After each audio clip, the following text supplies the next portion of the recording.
sur Sénégal 7 TV ci programme yi nga xamante ni dañuy am mbégte di ci ànd ak yéen mais également di ci ànd ak nos invités aujourd'hui lundi ñu fas yéene démarrer la semaine ak kenn ki suñu ay gan muy Babacar Ba moom nag a rappelé que ni moom mooy président fondateur bu ONG bi di Forum du Justiciable mais également ancien vice-président bu OFNAC aussi juriste conseil de formation diplômé en droit option judiciaire de l'université Cheikh Anta Diop de Dakar li yëpp daal mooy présentation Babacar lañ ci mën a taftal nag bëri na titulaire d'un diplôme en prévention et lutte contre la corruption délivré par l'Académie égyptienne de lutte contre la corruption, titulaire également d'une certification sur l'engagement des parties prenantes à la Convention des Nations Unies contre la corruption et son mécanisme d'examen délivré par l'ONUDC et Transparency International, corridor également de la bonne gouvernance en 2025. lii yëpp mooy parcours mais Babacar sa parcours te fàtte naa ci yokk beneen sax chevalier de l'ordre national du mérite en 2025. Babacar maa ngi lay nuyu te am mbégte di la recevoir. Penda maa ngi lay fay di la nuyu di nuyu également ñi nga xam ni ñoo ñuy seetaan muy les internautes. et que di la féddali sama cofeel di ñëwaat ci plateau bi waaw xaw naa fi gëj lool te loolu waaw non du doy war sax xëy na liggéey bi ñu nekkoon daf ñu tënkoon ci lu bari ba nga xam ni parfois bon doo mën a àddu ci yenn question yu bari yoo xam ni dafay nekk sur la place publique parce que wax nga ko léegi maa ngi woon OFNAC et puis voilà OFNAC boo fa nekkee da ngay am droit de réserve parce que da ngay prêter serment waat ne am na yu bëri yoo xam ni doo ci mën a àddu donc loolu moo waraloon xëy na sunu tekkaaral bi mais yow sax comprendre nga ko parce que léeg-léeg nga woo ma pour ñu def émission ma ne la lii mais après bon da ngay comprendre mais nag voilà tey ñëw nañ ci plateau bi fas yéene waxtaan te ñuy ñaan rek lépp loo xam ne waxtaan nañ ko fi mu nekk njëriñu askan bi. alors Babacar maa ngi koy wax léegi ci sa parcours ci kanam dinañ ñëw léegi ci wàllu bonne gouvernance bi nga xamante ni da nga ci nekk acteur ba sax nga ñëw amoon ci li nga xamante ni moo di corridor maa ngi koy wax léegi mais laata loolu bu ñu taxawee ci OFNAC bi nga wax léegi OFNAC nga nekkoon fa li nga xamante ni moo di vice-président tout récemment ci réforme yi nga xamante ni ci loi yi nga xamante ni voté nañ ko à l'Assemblée nationale ci jamono bi ñuy voté loi lanceur d'alerte et autres ñu indiwaale également ay modifications ci li nga xamante ni moom moo di OFNAC supprimer ko tegaat beneen OFNAC ci définition wu OFNAC bi nga nekkoon nag mu amoon ci li nga xamante ni moom moo di xeex wàllu fraude ñoom bu ñu ñëw ñu génnee fraude bi daal di maintenir li nga xamante ni moo di corruption ñenn ngi sax jàpp ni lu nu mel képp xëy na mën na bañ a yegg ci ab suppression mais ak lu ci mënti am yow en tant que membre clé bu li nga xamante ni moom moo di OFNAC amoon ci nombal tànk tey gi noo jàngatee en tout cas suppression OFNAC. waaw bon xam naa nag du ma ci xaw a sori trop parce que xam nga parfois dañ naan uude buy wax ci bëy xam nuñ ko waxee dañ naan derba moo tax donc comme bon nekk naa fa pendant 5 ans jóge naa fa bon am na noo xam boo ko waxee rek tam ñu foog ni c'est des critiques yoo xam ni c'est des critiques négatives mais liñ ci mën a jàpp rek mooy que OFNAC dissoudre nañ ko parce que c'est ça le terme dissoudre nañ ko indi beneen texte de loi alors wax nga ko léegi appellation bi bu njëkk ba moo ngi tuddoon Office national de lutte contre la fraude et la corruption léegi ñu changé ko tuddee ko Office national de lutte contre la corruption donc fraude bi rek la ñu dindi. mais lu waral ñu dindi fraude bi. waaw xam nga bon en fait il fallait changer parce que pour man la loi de 2024 bi nga xam ni moom moo modifié woon la loi de 2012 bi créé woon OFNAC man jàpp naa que ni Sénégal mënuñu woon am loi bu gën loi wu 2024 bi nga xam ni moom lañ fi jëlee te doon xeex guerre ak corruption c'était l'une des meilleures lois en matière de prévention et de lutte contre la corruption maintenant nag bon xëy na il voulait faire partie des hommes parce que bi ñuy voté loi bi ñuy dissoudre OFNAC yow sax dégg la nga ci hémicycle bi ay député ne oui bon nous prenons nos responsabilités donc il fallait partir des hommes voilà donc te loolu pour man c'est très dangereux dans un état de droit parce que booy defar texte de loi da nga koy def la loi elle est générale et impersonnelle mais pas ngay viser ay nit te man jàpp naa que ni OFNAC bi ñu dissoudre loi boobu mënuñu am loi bu ko gën ma jox la ci ñaari firnde boo xoolee Sénégal ñun léegi dañu retirer sur la liste grise du GAFI GAFI mooy le groupe d'action financier benn conglomérat la boo xam ni wala benn entité moom mooy saytu réew yi nga xam ni corruption dafa sax corruption dafa am doole blanchiment dafa am doole ñun Sénégal dañu classé woon ci pays yooyu nga xam ni corruption beeg blanchiment bi dafa bari woon doole. alors GAFI waaw léegi GAFI daan ñu léegi GAFI bi ñuy ñëwee Sénégal ne ñu pour ngeen génn ci liste grise bi benn ci recommandation yi daf ci bokkoon ñu modifier OFNAC dooleel OFNAC jox ko pouvoir jox ko ay prérogatives moo taxoon ñu en 2024 ñu modifier woon la loi de 2012 indi ci ay coppite jox ko ay pouvoiru garde à vue jox ko enrichissement illicite ay doole yu bari loolu bokk na ci li tax au mois de janvier ñun ñi état du Sénégal génne état du Sénégal sur la liste grise du GAFI kon loi bi nga xam ne dañ ko dissoudre man gëw ma ni mënoon nañu am loi bu ko gën. FMI également biñ fi ñëwee di def seen monitoring ñëw nañ OFNAC recevoir nañ leen le président Serigne Bassirou Gueye ak équipe am ñu càmbar texte de loi bu bees bi muy la loi de 2024 FMI bi ñu ko xoolee apprécié bi ñu génnee sax dañu def seen communiqué pour dëggal wane que ni OFNAC loi ba fa nekk baax na léegi nag lenn am il y a eu changement de régime am na ñoo xam ne ñëw nañ ñu bees xëy na ñi nekk OFNAC ñoom ñu nekk fa arrangé wuñu leen mënuñu liggéey ak ñoom après bon ils ont décidé de changer te loolu est-ce que tey jii bu suppression bi amul woon yow mi fa nekkoon Serigne Bassirou Gueye bi fa nekkoon doon nañ leen mën a tëbal. non parce que xam nga la loi de 2024 dafa prévoir mandat c'est-à-dire mandat yi OFNAC par décret la tu as un mandat de 3 bu njëkk ba en 2012 3 ans renouvelable après mandat de 5 ans renouvelable une seule fois. Maintenant bu ñu la xësee ba nommé tant que sa mandat jeexul pouvoir bi ki la nommé amul pouvoir u démettre la mënuñu la dàq mënuñu la fa jëlee donc il faut nga dem loolu la ñuy wax l'intangibilité des mandats. Bon question bu ñuy posé wu sax mooy déjà ñoom ñi ñëw bees régime bi ñoo doon xeex pour que ñu le respect des mandats que nit ki bu ñu la falee sa mandat dañ la war a bàyyi ba mu jeex comme ñun on était protégé par la loi donc bon li gënoon daal mooy xëy na dissoudre maintenant loolu lépp nag boo gisee ñu ko expliquer parce que dañuy wax fi ñu jaar mais li ñu gëm man mooy loolu c'est en fait c'est très normal parce que aussi le président de la République Bassirou Diomaye Diakhar Faye moom mooy définir la politique de la nation. bu jàppee que ni OFNAC ña fa ne xëy na mënuma liggéey ak ñoom les membres il a le plein droit de les changer àdduna noonu lay doxee ki fi nekkoon muy le président de la République Macky Sall amoon na ci membres ya fa nekkoon confiance nommé leen ñuy liggéey. Maintenant s'il y a un changement de régime ñoom bu ñu jàppee que ni ñii mënuma liggéey ak ñoom wala boog awma si ñoom confiance wala gis naa ñeneen ñoo xam bëgg naa liggéey ak ñoom ça c'est son droit le plus. mais dafa am ñu jàppoon ni nag que ni bu ñu supprimer li nga xamante ni moo di OFNAC c'est-à-dire OFNAC sax dootul exister c'est-à-dire pour certains. nekkul ni dañ ci indi ay coppite ak OFNAC day continuer di exister mais juste que ni peut-être fraude bi lañ ci seppi conserver li nga xam ne moo di corruption. waaw d'autres également explication simple bu ñu ci jàppoon moo di c'était uniquement pour faire partie Serigne Bassirou Gueye. non man li ma gëm mooy c'était juste pour faire partie des hommes et ça je pense que nit ñi xam nañ ko lu tax ma la ko déjà cette loi bi ñu koy defar. bi ñuy defar loi bu bees bi booy modifier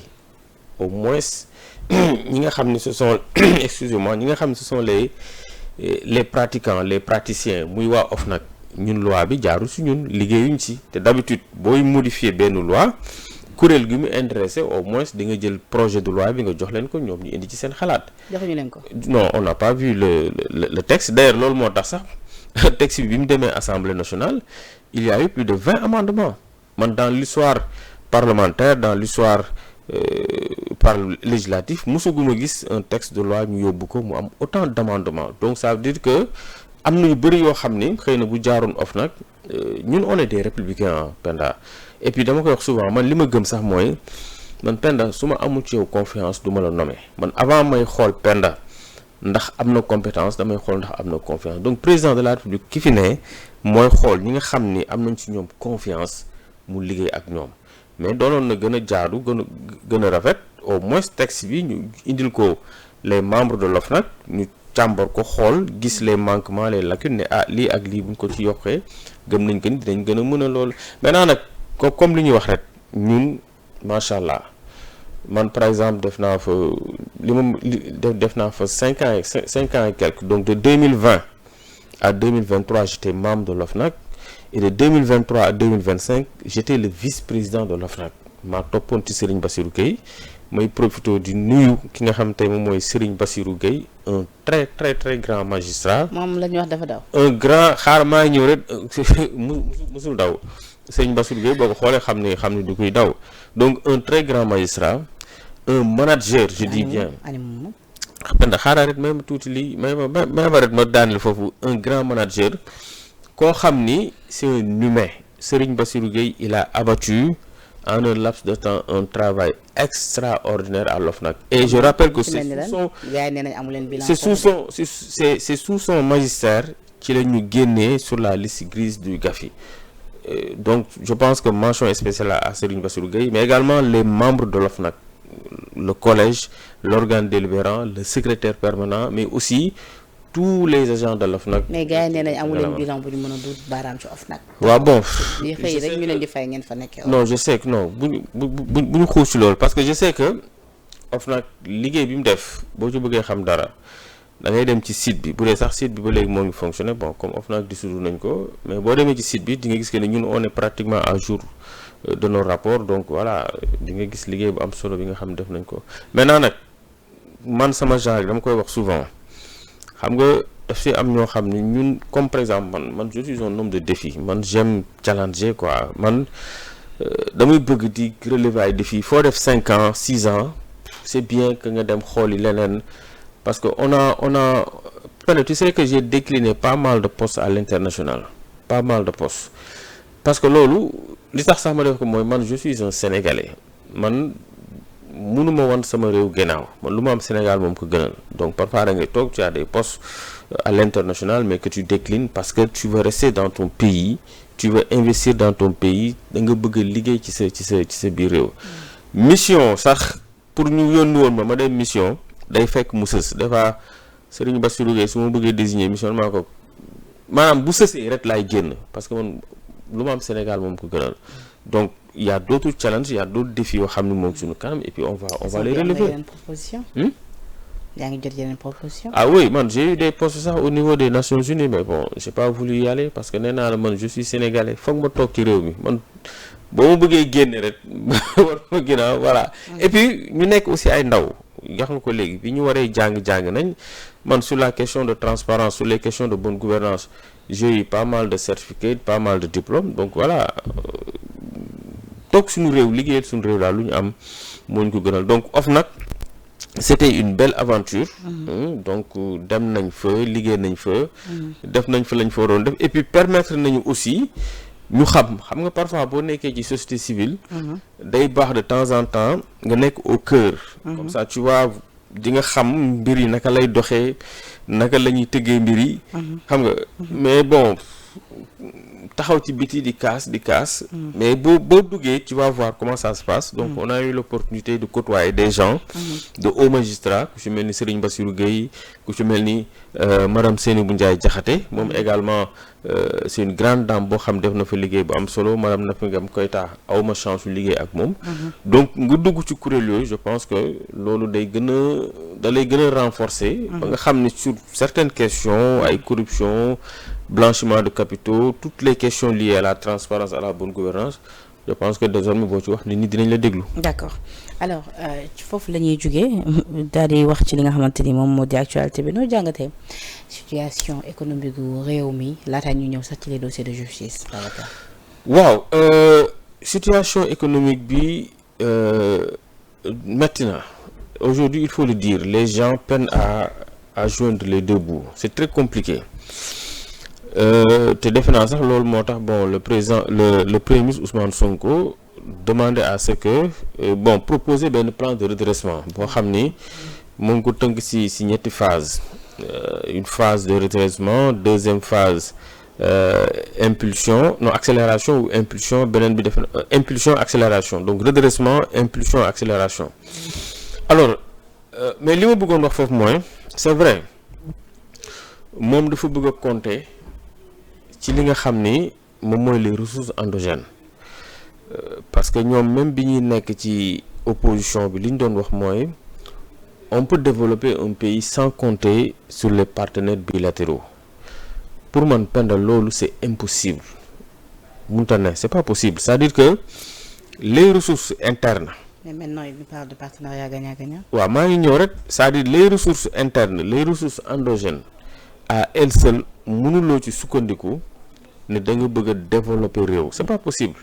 te li ma lay wax ni aussi lu ma xam la bon jàng naa ko parce que bi may def parce que en fait je suis en train de faire un master sur la commande publique may nuyu sama professeur monsieur Fall ki nga xam ni moo ñu yoroon ci benn module bu ñuy wax en fait le développement du financement li ñu jàngal mooy développement du financement c'est-à-dire que état dafa am ñaari levier yoo xam ni ci lay sukkandiku Penda pour mën a financer les grands projets pour mën a fay salaire tabax ay hôpitaux tabax ay infrastructures ñaari levier la levier bi njëkk mooy les recettes la fiscalité mooy boo demee def shopping nga jënd ñu fay nga fay dañ ci dagg TVA. des fois nga gis reçu ñun la TVA 18%. loolu moo tax xëy na sac bi nga jënd comme sac bi nga jëndee 200 000 wala 300 000 xam nga. fekk voilà fekk am na TVA boo xam ni jël nañ ko ci. maire bi jaay caaf également la même chose le marchand ambulant xam nga donc impôts yooyu recettes yooyu ñuy fay loolu benn pàcc la ci loo xam ni état da koy téye mais les recettes cette fiscalité là loolu rek mënul doy pour nga mën a tabax ay tali defar ay BRT ainsi de suite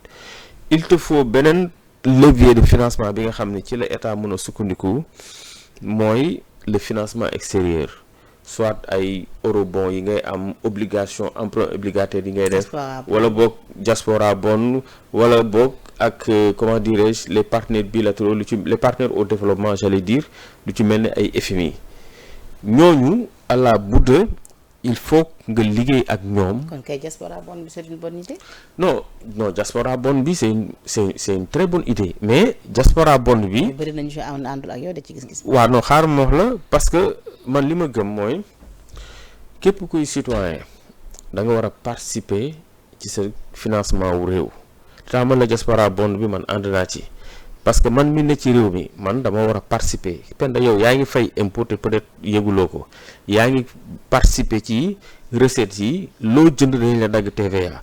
ñi nga xam ne également dañu nekk bitim réew mais bu leen neexee mën nañu def ay placement def diaspora comme mooy ni mu ko waxee diaspora bond ñu jël seen alal participer parce que du lu ñuy maye c'est des placements parce que tey am na ñoo xam ne ñoo ngi fii ci biir réew mi les grands entrepreneurs ñi nga xam ne c'est des hommes d'affaires mais genre yi bu amee dañuy def seen placement donc diaspora loolu baax na mais dama ni loolu mënul doy parce que tey diaspora bon boo ko defee xëy na di nga am ñu participer peut-être di nga am ñoo xam duñu participer ainsi de suite loolu pour man à elle loolu rek mënul doy ba tax na il faudrait que ñu gën a insister xool naka la ñuy def ba rétablir ce partenariat entre peut-être ay Banque mondiale ay BAD ay FMI surtout FMI man dama gëm ni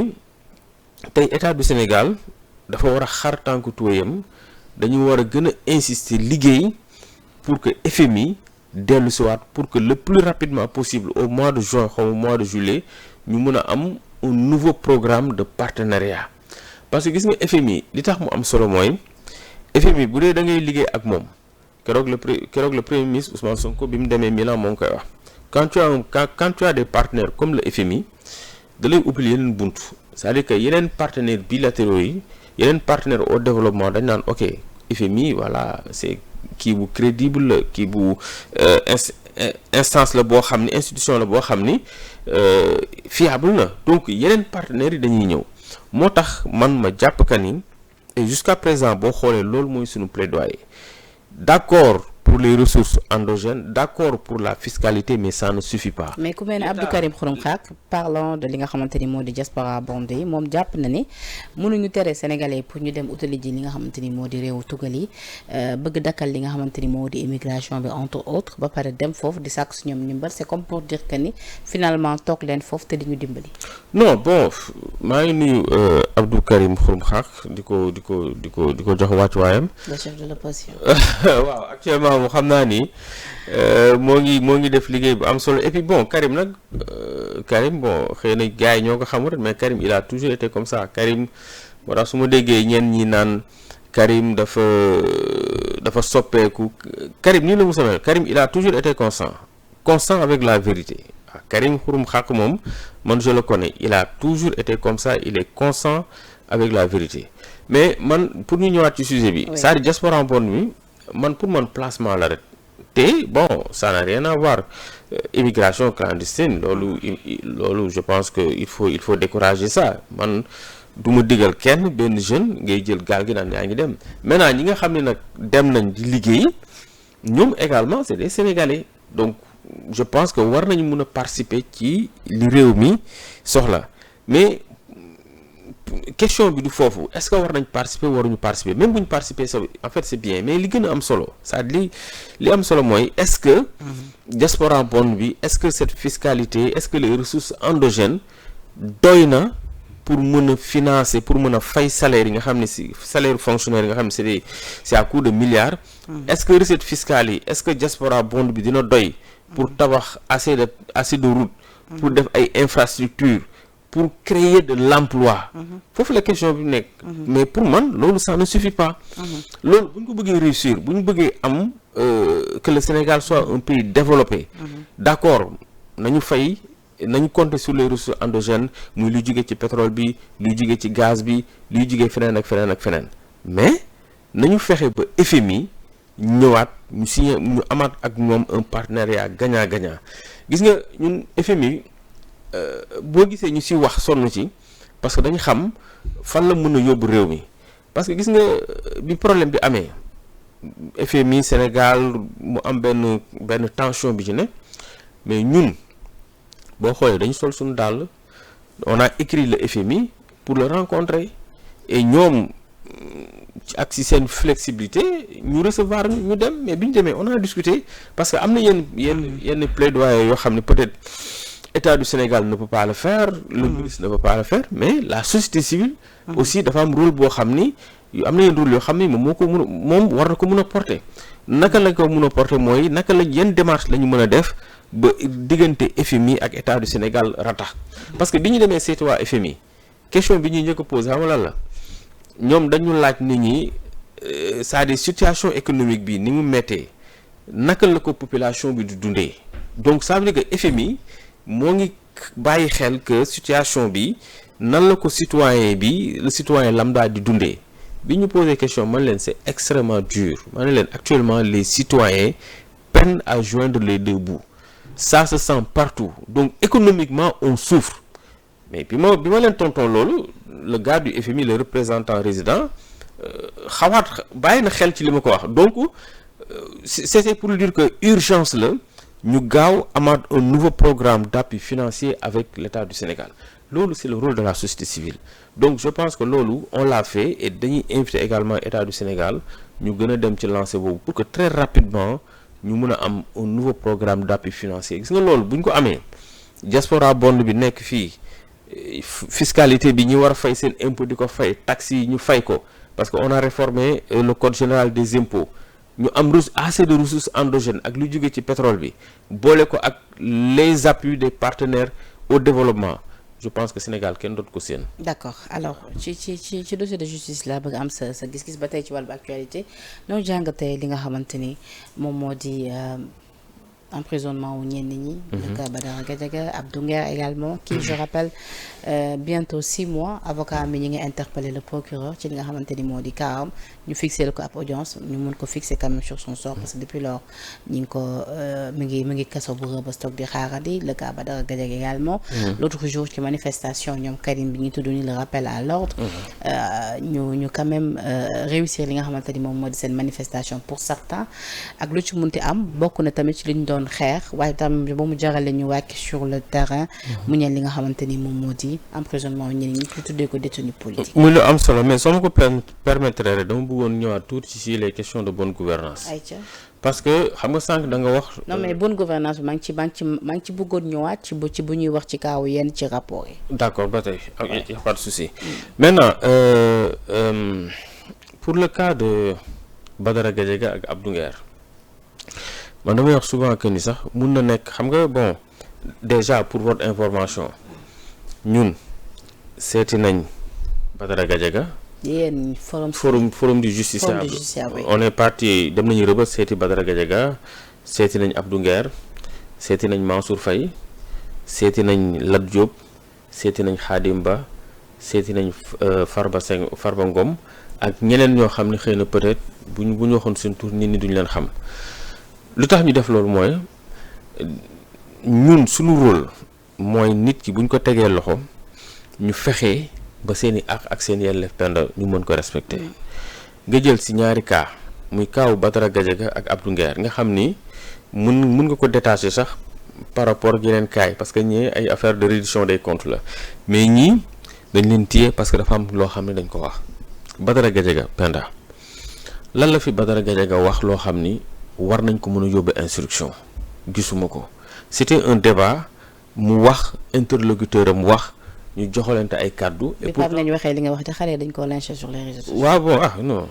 man moom benn jour sama benn jigéen dañu ma. man leen attaqué ngeen ko xamante ne dara safu ko. benn jour sama benn jigéen daf ma wax ni ma. mais yow commentaire yi nii ba doo gars yi ñoo ngi lay attaqué man ko mais buñ ma attaqué buñ ma critiqué n'est-ce pas je continue à respirer. mu retaan man tant que je respire c'est bon quoi et puis Sénégal mooy li may faral di wax rek fii nag mun nañ la attaquer saaga la mais doo dox ci mbedd mu ba nit dàpp ne dafay dal sa kaw xam nga nag bon ñun duñu ay ragal aussi quoi donc bon nit ki mun na la saaga nii critiquer mais bon xam naa ni fa la yem te le plus souvent ñi lay critiquer di la saaga bu ngeen dajee ci mbedd ñoo lay njëkk a jaajëfal wooy mais li ngay def rafet na donc yooyu moom je pense que c'est des choses yoo xam ni man duma ci sax attardé wu quoi. gis nga Badara Gadiaga. oui déjà li mu wax amul lenn loo xam ni waroon nañ ko ci mën a teg loxo teguñu ko fenn c'est du jaay doole ba pare yow bu dee da nga ni da ok da nga ko teg loxo mais yow day demal yóbbu ko flagrant délit suñu code de procédure pénale loolu la wax. jël Badara Gadiaga nga yóbbu ko flagrant délit nga àtte ko. parce que buñ ko jëloon yóbbu ko flagrant délit. juge bi dañ koy bàyyi. parce que mënoo téye Badara Gadiaga bàyyi son interlocuteur muy le ministre Amadou Ba mi nga xam ne ñoom ñaar ñoo doon wax. donc loolu c'est du jaay doole bëggoon nañu jël Badara Gadiaga noppiloo ko tëj gémminam moo tax ñu teg ko ci kaso bi. et puis pire encore mooy nga ni da nga koy yóbbu instruction gis nga bu ñu dénaturer. L'esprit de l'instruction peine de instruction xam nga sax lan moo ko taxoon jóg. instruction ñoo ngi ko doon gis ci ay matière criminelle ci ay dossiers yoo xam ni c'était des dossiers très complexes xam nga état du Sénégal bu njëkk ba dañu amoon peine de mort dama lay wax histoire u instruction lan moo tax ñu doon insister sur l'ouverture d'une information judiciaire c'était pour minimiser les erreurs comme bu njëkk ba dañu amoon peine de mort ñu nit ki balaa ñu koy condamner di ko rey nañu ubbi information judiciaire na juge d'instruction bi jël dossier bi ñu koy enquête di ko càmbar ba am ci lu ñu leer instruction loolu moo ko taxoon jóg moo tax ñu naan la en matière criminelle l'instruction est obligatoire mais en matière correctionnelle l'instruction est facultative donc te Badara Gadiaga correctionnel la du crime nekkuñu en matière criminelle ba ngay ubbi instruction mu war a jël temps bi yëpp mbirum Badara Gadiaga lan moo ci jar instruction gisuma ko amul donc yow à la limite sax bu dee nee nga da nga koy toppee dara mais boo ko tegee loxo yóbbu ko flagrant délit ñu àtte ko. et le cas Abdou Nguer compte tenu du fait que ni voilà bientôt 6 mois. mais kaw Abdou Nguer moo gën a boobu c'est sidérant c'est écœurant Abdou Nguer li ñu ko def Abdou Nguer yow topp nga ko ci benn page moo wax lii waxuma ko ñu dem ñu convoqué ko ki moom Abdou Nguer ne leen page bi moom ma ko ki moom page bi ñëw ne man maa moom page bi ndax xam nga Abdou Nguer mu ni noo xaw ma ko parce que dama ko bëgg nii topp ko fan ko moo tax ma defar ko moo tax ma créé page bi donc kooku sur le champ lañ waroon bàyyi Abdou Nguer mu dem yoonam mais defuñu ko ñu jël Abdou Nguer également dugal ci kaso bi et pire encore nga yóbbu ko instruction mel ni kuy topp un criminel c'est-à-dire bu ñu il faut que état et puis là damay interpeller le procureur de la République di interpeller le ministre de la Justice di interpeller les juges d'instruction gis nga instruction buñ ko foowee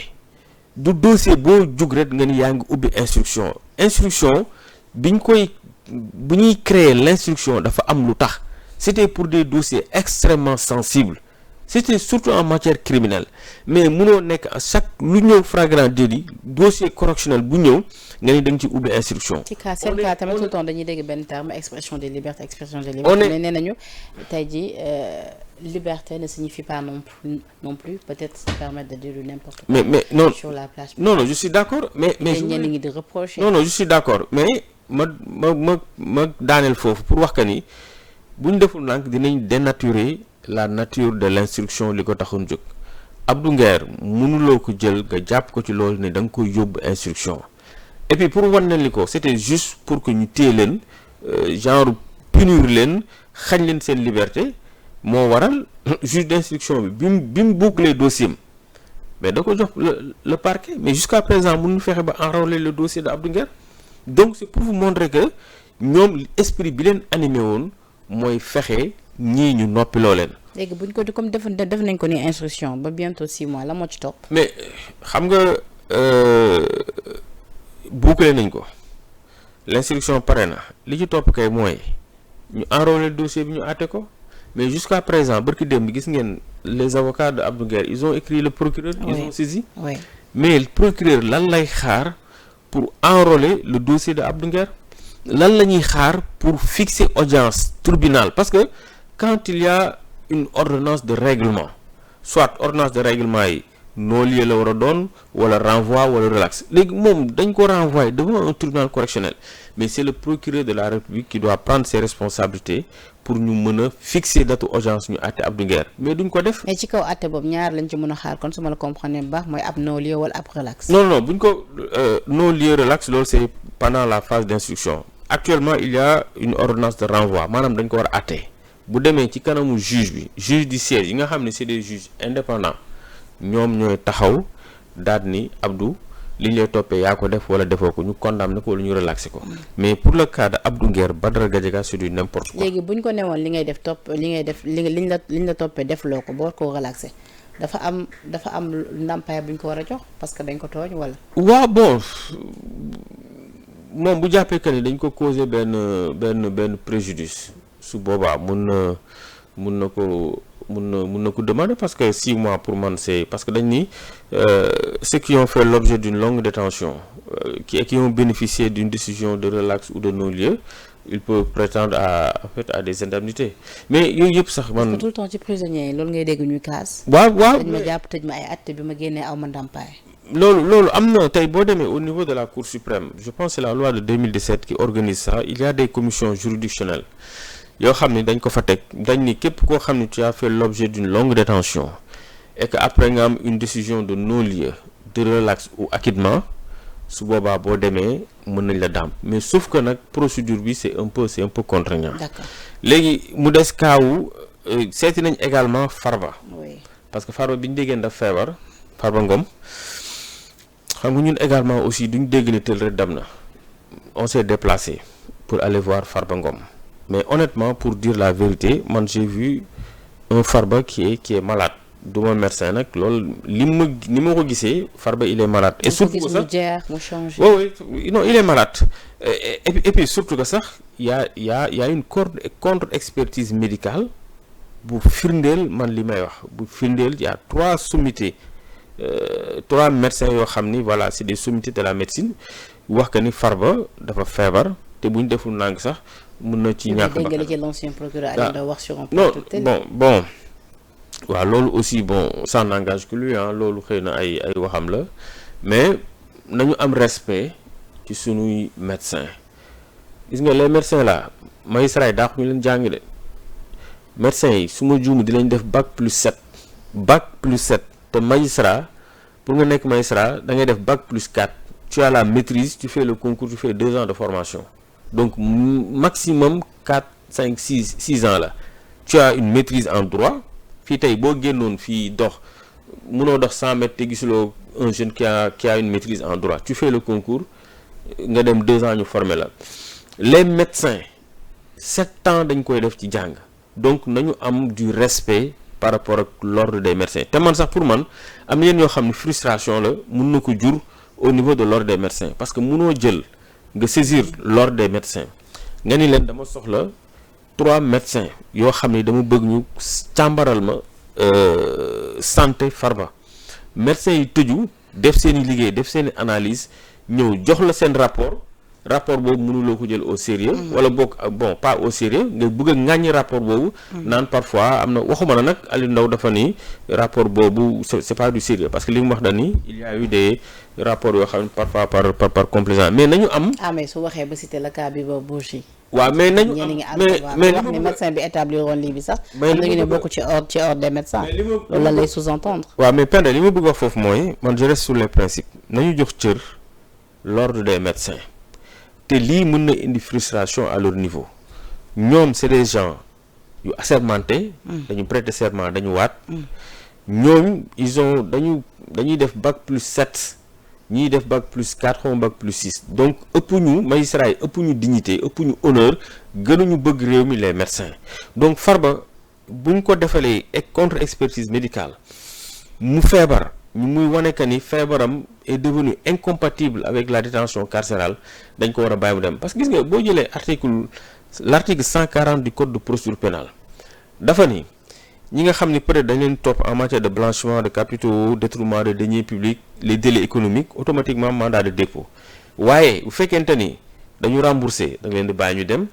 bu ñu cautionner da nga leen di bàyyi ñu dem wala boog ñu feebar boo xam ni un expert médical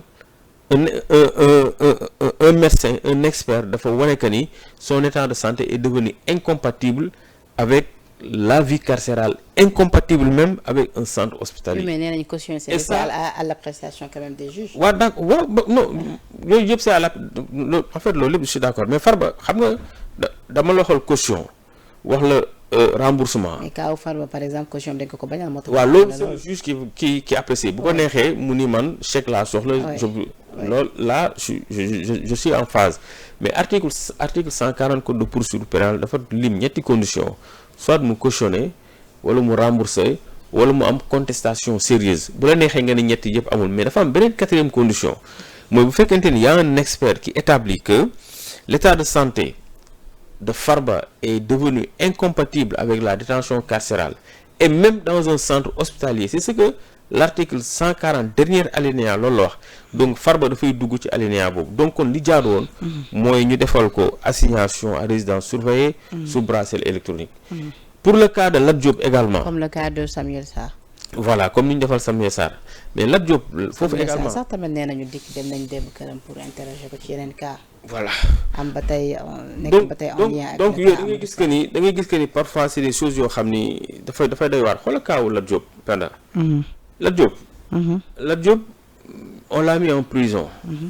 tey ki taxoon ñu tëj ko kooku ba léegi kenn xamul fu mu ne jiñ nañ ko du yow du man téye nañ ko te maa ngi dégg sax ñu naan le cas de Lat Diop amul plainte mais aussi pour le cas de Lat Diop Penda ma waxati ci xam nga ni Lat Diop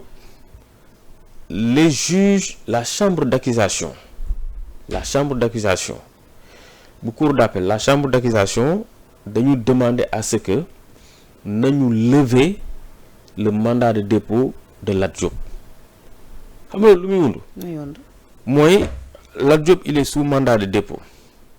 les juges de la chambre d'accusation financière ne Lat Diop mii kat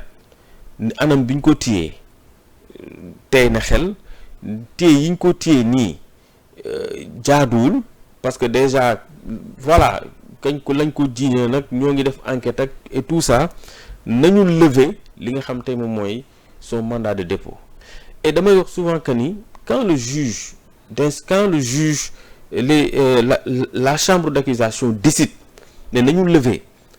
nañu may liberté provisoire Lat Diop wala ñu defal ko assignation à domicile sous bracelet électronique quand des juges décident cela loolu procureur waru ci wax dara parce que la chambre d'accusation moom mooy contrôler c'est le juge de l'instruction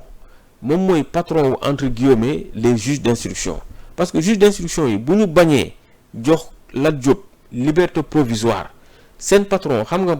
kan la c'est la chambre d'accusation parce que chambre d'accusation juge ya fa nekk c'est des juges tout à fait indépendants. foofu ngay waxee tout le temps ci indépendance de la. c'est des juges du siège c'est des juges du siège alors que un juge du siège amul kenn ku ko gën a indépendant procureur c'est pas un juge du siège le procureur c'est un magistrat debout ñoom dafa am foo xam ne foofu lañu féetee foofu lañu far ñooñu dañ leen rattaché ci ministre de la justice ñu rattaché ko ci premier ministre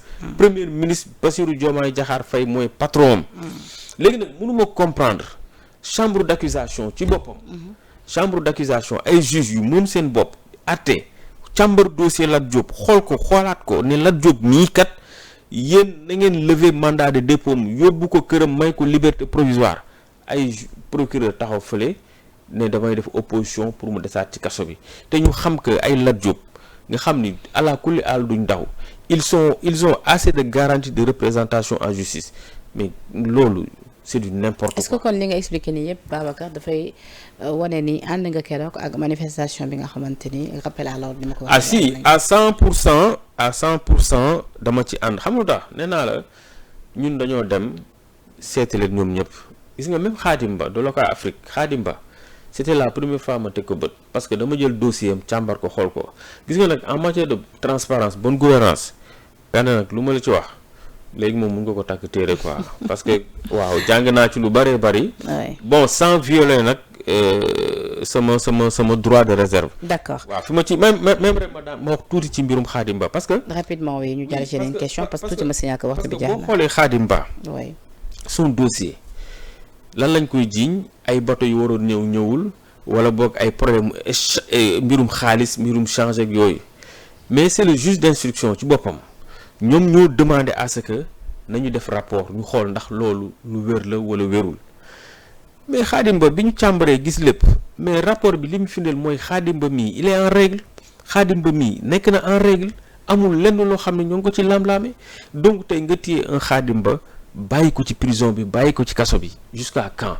te xam nga gis nga bu ñuy wax reddition des comptes ñun on est d'accord sur le principe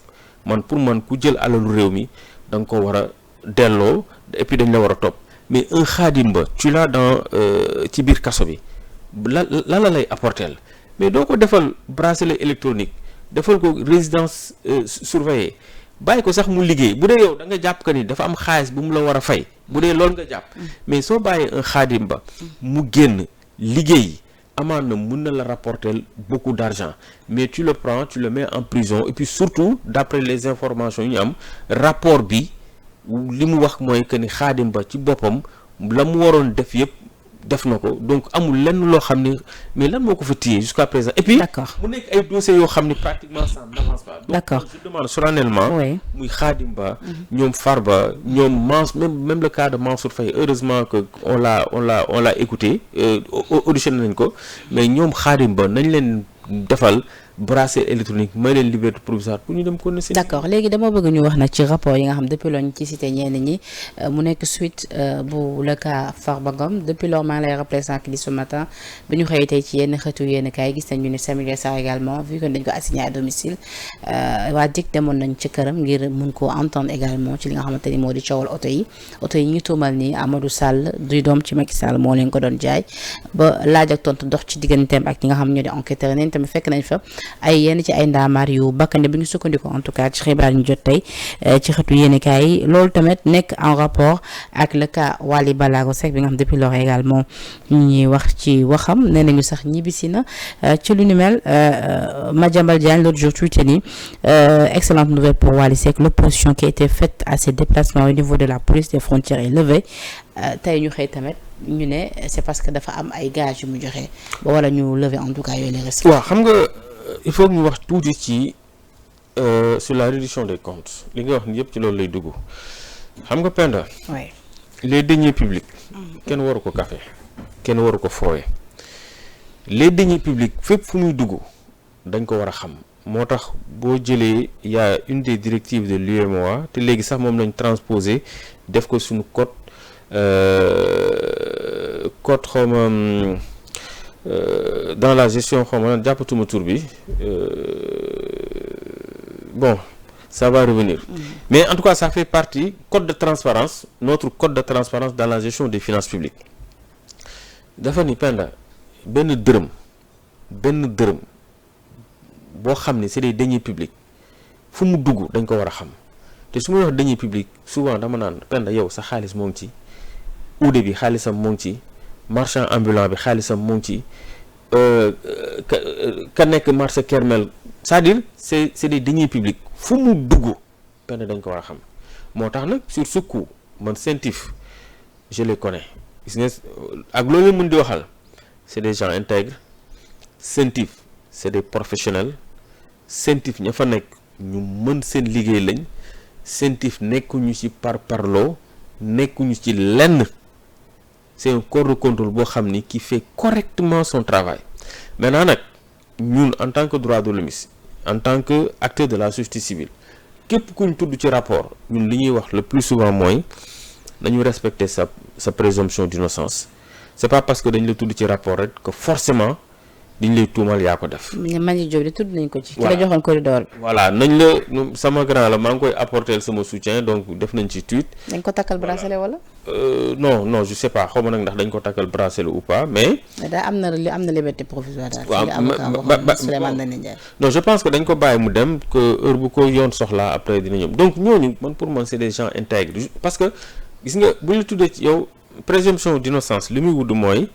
nit ki da nga koy seedeel lu rafet. da nga koy seedal lu rafet jàpp ka ni liñ koy tuddee nii defu ko liñ koy tuddee nii moom laalewu ci ba keroog tribunal di àtte seen droit de la défense également ñu respecte ko parce que li ñuy bañ mooy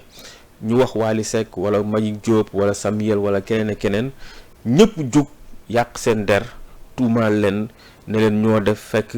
parce que gis nga fi nit ñu tuumaal ko ñu dem ñu bàyyi ko donc loolu de manière générale sur la réduction des comptes on est d'accord mais aussi Penda. mais restriction yi ñu levé nii est-ce bon signe pour Wally. waaw bien sûr pour man c'est un bon signe parce que dañ la defaloon opposition Wally Seck dañ ko defaloon opposition mooy bu ñëwee aéroport bu mu génnaat parce que xam nga tey enquête bu amee s'il y a une enquête les enquêteurs dañuy soxla déglu kenn ku nekk donc bu dee Wally dafa. mu comme day voyager di dem ak ñëw ñoom bu ñu jàppee que ni soxla nañ ko te dañuy bañ mu ñëw 24 heures wala 48 heures après mu dem ñu def opposition mooy bu ñëwee bu mu génnaat na ñëw wuy si donc bu ñu yëgee que ni levé nañ opposition bi loolu c'est une excellente chose. ce qui veut dire que ni en termes simples Wally nii su ko neexee Wally est libre de tout mouvement. Okay. Voilà maintenant et puis xam nga des gens comme Wally pour man ñoom ñëpp nañ garder seen sérénité nañ leen accorder la présomption d'innocence. nañu jàpp que ni liñ leen di tuumaal ni defuñu ko ba keroog yoon di loolu je pense que dañu nekk ci enquête CENTIF aussi nekk ci rôle am man je suis le premier défenseur de CENTIF bëgguma benn yoon ñu jàpp que ni CENTIF dafa nekk ci politique wala dafa nekk ci parparloo man j'ai été le vice-président de l'OFNAC donc xam naa ni ñuy liggéeyee maintenant kuñ ci tudd parce que CENTIF le plus souvent boo xool moom xaalis lay topp xaalis bi nag bu koy topp di ko topp ba gis que ni dugg na ci compte Penda dina woo Penda laaj ko ne ko xaalis bi nu mu def mu dugg ci compte donc parfois et puis boo xoolee même CENTIF le plus souvent dans ses rapports waaye Djily Mbaye moom ko topp jàpp ko et puis même boo xoolee CENTIF le plus souvent dans ses rapports du sax tudd ay nit donc moom ay circuler xool bu gisee nag muy dugg ci ay compte donc c'est très normal mu woo la laaj la nga joxe sa say ay justification donc sur le cas de ces ñi nga xam tudd nañu am si ñoom njortu gu rafet. mais lu ni mel nu mu mën a laale ak li nga xamante ni moo di wàllu bonne gouvernance. waaw mais xam nga bonne gouvernance daf ci am benn mécanisme boo xam ni dañ ko ci nattee muy la réduction des comptes parce que tant que du ñu def réduction boo xoolee même cette directive de l'UEMOA le code de transparence dans la gestion des finances publiques moo njëkk a wax que ni sax nguur bu njëkk a ñëw boo defee quelques mois war nga mën a càmbar xool liñ fi nekkoon donc réduction des comptes c'est très normal mécanisme la boo xam ni dafay gën a dooleel li nga xam tey moom mooy la bonne gouvernance mais nag il faudrait que mu nekk une réduction des comptes boo xam ni du sélective tey boo xoolee voté nañ 4 loi portant création de l'OFNAC loi sur l'accès à l'information loi sur les lanceurs d'alerte déclaration de patrimoine parce que président bi mu koy wax dafa ni loi yi dama ko voté pour gën a dooleel la transparence gën a am dëgër laay sur la gestion des finances publiques waaye namit ma koy wax monsieur le président na fexe ñu gestu les caisses noires Penda xam nga tey caisse noire yi bi nga xam ne am na présidence caisse noire bi nga xam ne am na primature caisse noire bi nga xam ni am na assemblée te ñoom ñu tuddee ko fonds politique mu nekk ak ay coup de milliards gis nga le code de transparence dans la gestion des finances publiques les directives de l'UEMOA dafa ni 1 franc dërëmu denier public benn juróomi dërëm 100 francs boo xam ni alalu askan bi la Penda fu mu dugg nit ñi dañ ko war a xam. waaye non même ma daanee foofu fu mu dugg dañ ko war a xam mais tey caisse noire yi ni ñu koy utiliser est-ce que yow xam nga ko président ni muy utiliser caisse noire am yow xam nga ko primature seen caisse noire ni ñu koy utiliser xamoo ko assemblée nationale ni ñuy utiliser seen caisse noire yi xamoo ko. mais c'est-à-dire kon raison pour laquelle est-ce que jamono ji mën nañu mucc ci yenn sachant que ni président bu amee possibilité am li nga xamante ni moo di ay fonds su ko neexee mu jox ko doomam wala ko neex moom laa lay wax comme le cas Macky Sall avec son loolu fils. c'est du n'importe quoi loolu c'est scandaleux et d'ailleurs c'est le terme que le premier ministre Ousmane Sonko avait utilisé dans son livre Solution bi muy wax que ni Macky Sall yor na Moustapha Niasse ak feu Ousmane Tanor Dieng en fait il avait utilisé le terme scandaleux ça c'est scandaleux nga jël tey un président de la République ne ko par exemple tu as 11 milliards utiliser ko nu mu la neexee Penda ça c'est scandaleux. foofu lay waxee ndax tey jii ndax lu ñu mel quelque part mën na justifier provenance fortune Aliou Sall bi di doom ci mag. non moom laa la wax parce que ni ñu koy gérer la parce que dañu am ñoom dañ leen gëmloo ni leen xaalis boobu noonu mën nga ko utiliser te doo rendre compte kenn parce que actuellement à l'état actuel tey. loolu moo fi nekk caisse noire bi mën nga ko utiliser te mais Sonko lan la doon wax dañ ko jox caisse noire bu ko neexee dugal ci nekk almétal léegi nag ñoom ñoo woote rupture te président de la République dafa voté 4 textes de loi yoo xam ne nee na dafa bëgg a dooleel transparence man ko d'accord nañ ci 4 textes de loi yooyu même si sax bu dee yeneen ni mën nañ ci am réserve waaye nag bu dee da nga bëgg que la transparence soit de mise dans ce pays bu dee da nga bëgg ñun ñu gëm ni ko transparence bonne gouvernance am na fi da ngay fexe les caisses noires bi nekk présidence caisse noire bi nekk assemblée nationale primature mu nekk à coup de milliards te xaalisu baykat bi ne ci xaalisu waa ji nekk di foncé di jaay pièces détachées ne si xaalisu cordonnier bi nekk Ngaye ñu nekk marché Ocass ca Touba nga dem Thiaroye mécanicien ya fa nekk Jakarta maan yi nekk seen xaalis boobu da ñuy wax naka lañ koy utiliser. su ma la comprendre bu baax directive de l'UEMOA moo ni les deniers publics nañ fu ñu koy mënti dugal nañ ko xam donc ñoom mënuñu tey ñëw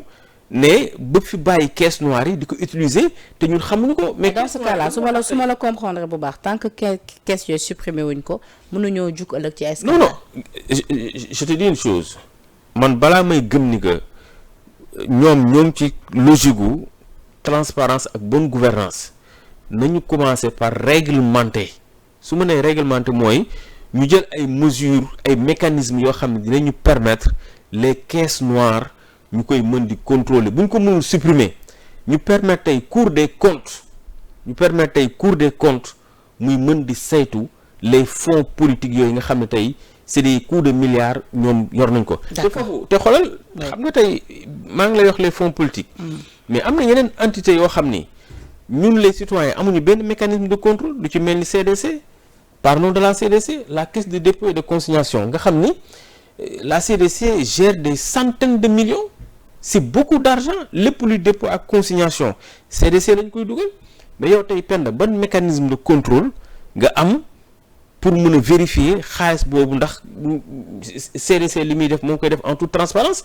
tey boo demee CDC boo xoolee c'est la loi de 2017 bi abrogé la loi de 2006 am na fu ñu lay waxee ne la woy CDC présente chaque année des rapports d'activité sur la gestion financière mais kan lay jox rapport yooyu on ne sait pas kan lay jox rapport yooyu même rapport bi nga xam ni da koy def sur la situation morale et sur la situation morale et matérielle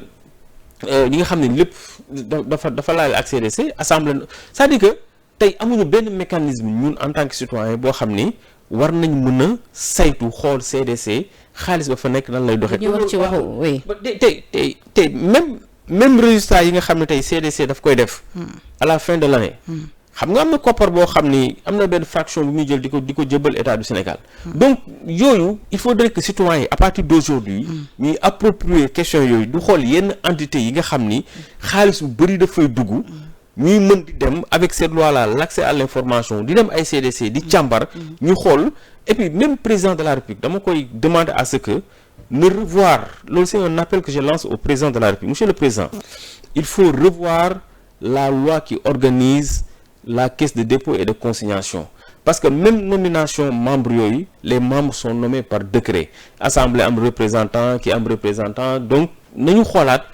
dans le fond la CDC parce que c'est une manne financière. D'accord. Nous permettre ñun également citoyens yi. ñuy mën di am contrôle di xool ndax CDC am na transparence. D'accord alors bu ñu wax ci corps de contrôle tamit rapidement Babacar ce matin on nous apprend tamit que ni IGE ñu ngi doon fouiller la gestion de Barthélémy Dias foofu ci mairie bu Dakar. mais loolu mënuñu ko bañ a mënuñu ko ŋàññ parce que aussi xam nga réduction nga envoyé benn corps de contrôle parce que on a des corps de contrôle. muy Cour des comptes IGE OFNAC wala CENTIF loolu mooy seen rôle donc li ñuy demander rek mooy bu dee dañu dem mairie de Dakar pour def gestion pour def audit nañ ko def en toute transparence nañ ko def en toute objectivité ñun li ñuy bañ en tant que défenseur des droits de l'homme bëgg a faagaagal nit dama bëgg a faagaagal Barthélémy Dias xaaral ma yónni benn organe de contrôle bu demee ñu jéem a xool non te man damay am présomption de bonne foi sur l'IGE parce que encore une fois de plus man j'ai été du ma ni contrôleur mais liggéey naa ci ay dossiers yoo xam ne c'est des dossiers extrêmement sensibles xam naa comment ça se passe donc am naa confiance entière ci waa IGE te jàpp naa que ni bu ñu demee dinañ def seen liggéey en toute transparence maintenant nag bu luñ fa gis ñu xam ni loolu la mais man gëwma ni que dañu dem pour jéem a faagaagal Barthélémy Dias. parce que am na ñeneen déjà ñoo xamante ni li leen jàppoon que ni Barth dinañ nangu mairie bi ci moom bu ñu nangoo mairie bi ci moom peut-être dinañ attaqué wu ci li nga xamante ni moo di gestion. pour waaw mu delluwaat kaso wala yu nu mel. léegi nag maintenant nañu fexe ba xam nga rapport ñun on sait lire entre les lignes c'est-à-dire que IGE bu defee rapport bu dee dafa génne ay manquements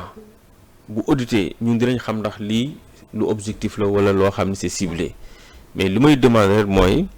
que IGE puisse faire son travail correctement. D'accord. Voilà. D'accord alors Babacar waxtu bi jeex na yow di nga jouer Scrabble. waaw foofu tamit bëggoon naa ci taxaw Penda. man je comprends les Sénégalais te li muy wax ni dafa am solo comprendre naa Sénégalais yi. bu ñu gisee président di jouer Scrabble ñu xaw a mer xaw a frustré wu quoi parce que. bon jàpp nañ que ni fu mu nekk nii mbënn maa ngi fii réew mi metti sax ñuy vaar Thierno Bocoum naan ko bi président Macky Sall doon joué Lido ci jamonoy Covid bi da nga ci kontaanoon waaye moom nag ni mu ngi rappelé ni contexte yi du woon benn parce que temps Covid période de crise la woon donc image yooyu dafa doon permettre tamit citoyen bu nekk mun a xam naka ngay gérer petite crise bi en famille bokkul ak contexte bi ñu nekk nii ak urgence yu ñu am. waaw léegi ma ni xam nga man je comprends le Sénégalais buy frustré le fait que président moo ngi joué. Scrabble xëy na jàpp nañ que période du mbënn bi ak fi réew mi tool président war woon tàllool mais man li président def gisuma ci dara lu garaaw Penda xam nga lu tax le président de la République Bassirou Diomaye Diakhar Faye c'est un humain nit la Penda man dama liggéey ci ay dossiers gis nga di nga toll benn moment boo xam ne sa bopp bi boo deful nank day exploser da ngay boo deful nank sax mun nga surmener président Bassirou Diomaye Faye toog di voyager toog ci avion di jouer Scrabble pour détendre pour que xëy na bu demee gën a mën a liggéey loolu Penda may ma rek loolu amul lenn loo xam ne war nañ ko ci mën a ŋàññ te ñun moment boobu rek lañ gis kan moo la wax que ni deful 2 heures de temps wala 3 heures de temps liggéey ci ay dossiers am ba sonn mu bëgg a reposer wu jël Scrabble jouer est-ce que président Bassirou Diomaye Faye war na mën a liggéey 24 heures sur 24 c'est pas possible li mu doon lii image bii ñu wane ko muy jouer Scrabble amul lenn lu ci garaaw amul lenn lu ci doy waar c'est un être humain ñun ñii man mii di wax ak yow des fois man yoroon dossier di ci liggéey càmbar ba 2 heures 3 heures du matin ma teg ko jël sama portable jéem a décontracté wu tuuti mais loolu c'est un président et puis voyage yi da nga xam pour certains mën na nekk di def mise en bouche de peut-être discours am. ak mais yeneen détails loolu lépp mën na ko def kan moo mais attends aussi que ni cellule de communication waruñu woon mettre en avant cette image. Penda ñun moment bii rek lañ gis image bii rek lañ gis kan moo la wax que ni déjà liirul discours am liggéeyu ci ba pare mais ñun xamuñu ndax boobu fekk na ko mu càmbar dossier ba def li ñu war def lépp et puis parfois mais dañ lay wax sax yow avant ngay def sa discours mais di nga am benn moment de relax parce que boo ko téyee sa bopp da ngay saturé ñii c'est des êtres président Bassirou Diomaye Faye du robot nit la donc man bëgguma woon image bi sénégalais yi di ko ci ŋàññ naan ko ça n'a rien à voir ak réew mu metteeg ainsi de suite boo ko deful mais dafay dof léegi wala mu loolu wala mu surmené donc cette image là man gisuma ci leen lu ci gis naa tamit keroog ngay kaas ne lu tax ñu retiré micro sans limite ci manifestation waaw sans limite. Babacar nag lépp yow yaa ngi ci kaas yëpp de. waaw et puis damay jaar foofu sax di nuyuwaale waa. xam naa bëri nga ay cas yi ngay traité man lañ gën a sonal. moo tax moo tax bi ngeen jëlee plat ñenn ngi jaaxal leen. pourtant sans limite nag dañuy xëy ndeysaan dañuy xëy suba ba ngoon amul luñ ma dul yàq quoi mais bon anyway quoi c'est xam nga li may wax rek dans la vie ku nekk da nga am rôle. bon Pape Ousmane Cissé la moo gën a seytaane sans limite. non xoolal Pape Ousmane gis nga boo gisee bu ñëwee ba sol ñetti yëre bu. Nabukor moom mooy chef de gang bi. gis nga Pape Ousmane mooy cuqu gars yi bu toogee boo waxee mun la xoolal day mel ni yëgulu xew. mooy sàmm moom mooy maire mbootaay bi. non en fait sans limite pour man sans limite li ñu leen def incident boobu moom c'est à regretter. dañ neex. waaw mais c'est pas normal parce que dañu nekk man je combats des principes ay principes lay xeex. mënuma comprendre ñu nekk ci réew moo xam ni liberté d'expression dañ ko consacrer la liberté d'expression da nga ko war a fësal en tout lieu et en tout moment manifestation am que tu sois d'accord avec sans limite ou pas nga ànd ak sans limite wala ànduloo ak sans limite amuñu droit di retirer micro sans limite di ko sànni amuñu droit di bundu xatal journaliste sans limite parce que loolu soo ko bàyyee mu jàll bu ëllëgee mën nañ ko def beneen organe defaat ko beneen organe te loolu je pense que il fallait attirer l'attention ñi nga xam ne ñoom ñooy faral di organiser ay élections dëggal ay manifestations sans limite bu leen neexee am seen ligne éditoriale comme keneen ak keneen ni ko amee man mii di wax ak yow mënuma xëy chaque jour que jëfee ma jël sama dose ci sans limite lu ne lañ may yàq mais teewul su ma gisee lenn loo xam ne dañ leen koy teg te loo xam ne du dëgg du yoon c'est mon droit le plus absolu ma défendre ko wax leen ko te encore une fois de plus li xewoon keroog moom incident boobu loolu nañ ci veiller parce que mënoon na jur leneen sans limite et dans son rôle organe de presse la boo xam ne suñu constitution moo ko jox droit jox ko sañ-sañ pour que ñu mën di def seen liggéey correctement. D'accord Babacar maa ngi lay remercier ci wuy si bi di la bàyyi nga tàggatoo le mot de la fin. waaw madame dolli peut-être laajuma la ko. madame Diop il faut aussi yow it ma féliciter la parce que biñ gëjee gisee am na la xew ci diggante bi wala ñaanal yàlla rek sëy bi nekk sëy bu barke. amiin yow moom nit ku baax nga. te aussi famille bi nga dugg. je les connais. Médoune moom sama grand la. Médoune Touré nit ku baax la. soxnaam également nekk nit ku baax donc voilà. gisoon tamit ñoom Médoune dañoo war a dellusiwaat sur la scène. waaw pourtant pourtant souvent nag dama ciy waxtaan ak Médoune mais xam nga Médoune nag bon Médoune day instant bi ibaadu gisoo ko léegi ak bar bi beeg sikkim beeg yooyu quoi en tout cas mu koy nuyu di nuyu njabootam yëpp di nuyu soxna Médoune Touré chéri Mami Touré. di la jaajëfal papay Maada ak la petite maman Rose. voilà di la ñaanal yàlla sunu borom Penda lépp loo bëgg ci sëy bi rek yàlla sunu borom defal la ko quoi. amiin léegi xanaa mère bi jeex na nag. Penda léegi sama góor nga sax léegi dama lay baal léegi loo def baax na. jeex na boobu ba léegi xam nga boo nekkee ci droit su xaw ma en fait bu dee dafa am lu la tënk. sous réserve waaw su obligation de réserve waaw daf ma tënkoon.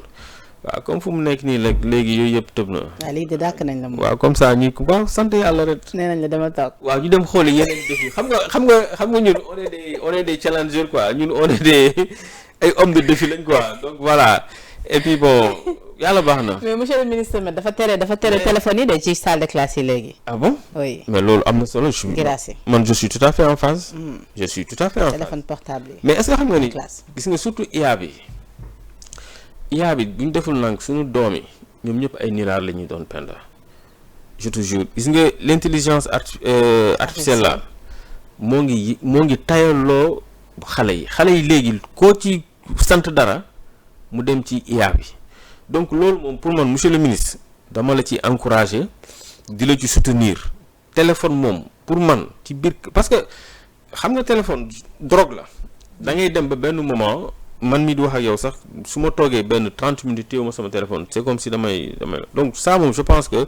c'est une excellente mesure boo xam ne c'est à saluer te monsieur le ministre ñoo ngi la ci encourager. jërëjëf mu nekkoon seen émission du jour minute de vérité comme invité Babacar Ba di fondateur forum du justiciable également conseiller juridique su ma jumul Babacar noonu la. nekkoon tamit vice-président bu OFNAC. donc tey moom la moo nekkoon suñu gan dans minute de vérité di ko remercier ci wuy si bi di remercier également la régie tuuti moo nekkoon ci machine bi la rédaction de Sénégal 7 yéen ñi safoo tout le temps suñu ay programme di leen jox di daje ëllëg incha allah ci yeneen i plateau d'ici là jërë ngeen jëf.